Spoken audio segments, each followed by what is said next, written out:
नमस्ते बच्चों, Sonia Verma Hindi classes YouTube channel में आप सभी का स्वागत है।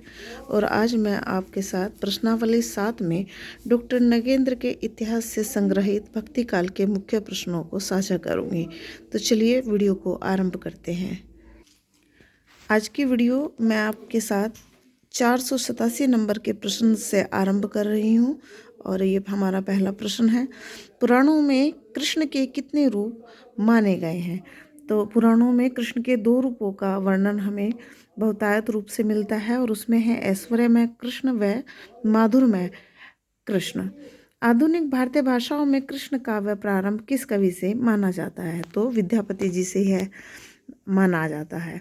विद्यापति जी को मैथिल कोकिल के अलावा और किन नामों से पुकारा जाता है? तो विद्यापति को नव कवि शेखर व अभिनव जयदेव के नाम से हिंदी साहित्य जगत में पुकारा जाता है, यह इनकी प्रसिद्धि है। चैतन्य महाप्रभु किस कवि के पदों को गाते गाते भाव विभोर हो जाते थे?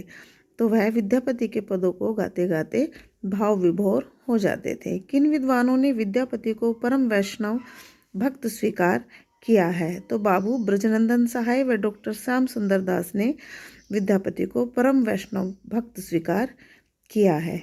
किस संप्रदाय में राधा प्रमुख अधिष्ठात्री देवी हैं? तो राधा वल्लभ संप्रदाय में राधा प्रमुख रूप से पूजनीय है। सखी संप्रदाय और किस नाम से हिंदी साहित्य जगत में प्रसिद्ध है? तो सखी संप्रदाय हरिदासी संप्रदाय और तटी संप्रदाय के नाम से हिंदी साहित्य जगत में प्रसिद्ध है। 494 नंबर का प्रश्न देख लेते हैं। गौड़िया संप्रदाय के प्रवर्तक कौन है? तो चैतन्य महाप्रभु गौड़िया संप्रदाय के प्रवर्तक हैं। श्री कृष्ण को ब्रजेंद्र कुमार नाम किस आचार्य ने दिया? तो चैतन्य महाप्रभु ने उन्हें ब्रजेंद्र कुमार कहा। पुष्टि मार्ग भक्ति कैसी भक्ति होती है? तो पुष्टि मार्ग भक्ति राग अनुराग भक्ति है। पुष्टि मार्ग भक्ति का पल्लवन करने वाले कवि क्या कहलाते हैं? तो वह अष्टछाप के कवि हिंदी साहित्य जगत में कहलाए। जिन 8 कवियों से अष्टछाप का गठन हुआ वे कवि क्या कहलाए? तो वह अष्टसखा या अष्टछापी कवि कहलाए। अष्टछाप में वल्लभाचार्य और विठलनाथ के कितने कितने शिष्य थे? तो 4 विठल के थे और 4 वल्लभाचार्य जी के थे। इस प्रकार वह 8 हो गए। वल्लभाचार्य जी के 4 अष्टछापी शिष्य कौन से थे? तो कुंभन दास, सूरदास, परमानंद दास और कृष्णदास वल्लभाचार्य जी के शिष्य थे। विठलनाथ के कौन से शिष्य अष्टछापी थे?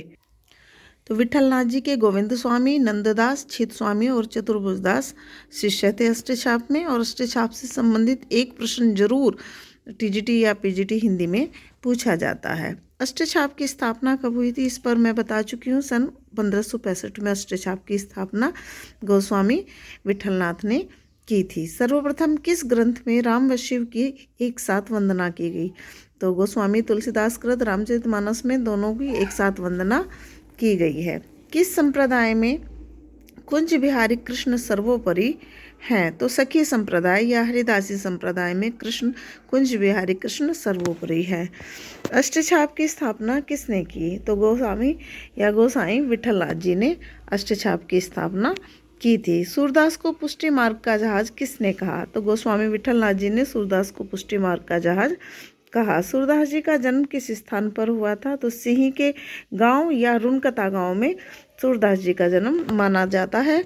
दोनों ही ऑप्शंस को आप ध्यान से देखें, लेकिन सिही पर ही आप ज़्यादा फोकस रखें क्योंकि यह ज़्यादा प्रामाणिक माना जाता है। सूरसागर की रचना किस पद्धति पर हुई?